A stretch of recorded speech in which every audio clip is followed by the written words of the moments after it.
मेरो यस्तो हालत चाहिँ कसरी भयो होला अनि म जस्तो असिनेल पसिनेल भएर चाहिँ कहाँबाट आयो होला त्यो जान्नको लागि चाहिँ भिडियो अन्तिमसम्म हेरिदिनु होला। त्योभन्दा पहिले सो हेलो नमस्ते सबैलाई, फेरि पनि स्वागत छ हजुरहरूलाई आजको मेरो मिनी ब्लगमा। आई होप सबैजना सन्चै हुनुहुन्छ होला अनि म पनि सन्चै छु।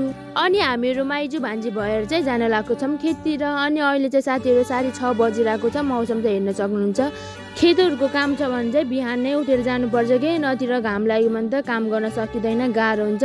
त्यही भएर चाहिँ हामीहरू चाहिँ बिहान नै उठेर हामीहरू चाहिँ आइसक्यौँ अहिले खेतमा। अनि मलाई चाहिँ हिजो नै बोइले भन्नुभएको थियो कि अनि धानहरूमा चाहिँ एकदमै घाँस पलाएको छ, म एक्लै छु, म चाहिँ सक्दिनँ काम गर्न, अनि तिमीहरू पनि आउनु भन्नुभएको थियो। त्यही भएर चाहिँ माइजूमा आयौँ। अनि घाँस पनि पलाएको रहेछ कि अनि म चाहिँ आँसीले घाँस काट्दैछु अनि हातले पनि त्यो गरिरहेको थिएँ कि उखाल्दाको थियो। अनि हात दुखेर चाहिँ अब एकछिनपछि चाहिँ आँसीले म घाँस काट्दैछु।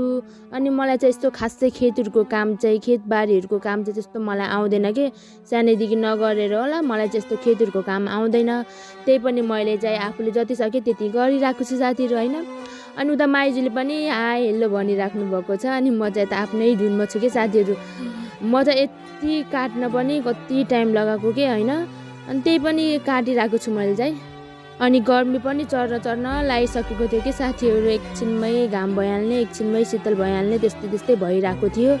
अनि त्यसपछि चाहिँ मैले घाँस काट्दै उता फाल्दै घाँस काट्दै उता फाल्दै गरिरहेको थिएँ।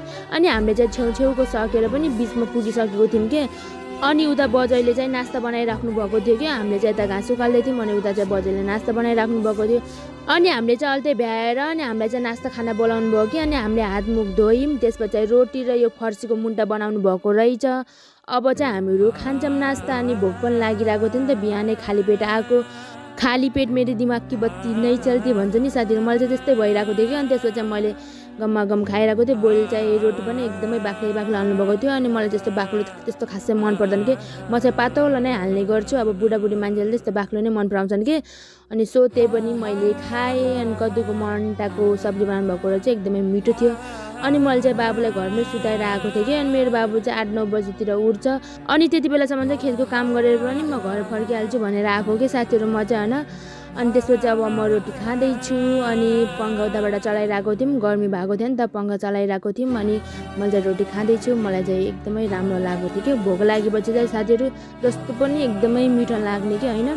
मतलब अब हामीहरूले केही काम गरेर खाना खायौँ भने, मतलब आराम गऱ्यो भने आनन्द, त्यसको आनन्द नै छुट्टै कि, होइन।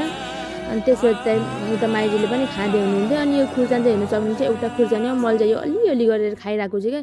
म चाहिँ त्यस्तो पिरो खान सक्दिनँ नि त आजभोलि, त्यही भएर चाहिँ। अनि त्यसपछि चाहिँ मैले पानी खाएँ। अनि मलाई चाहिँ पानी प्यास पनि लाग्यो।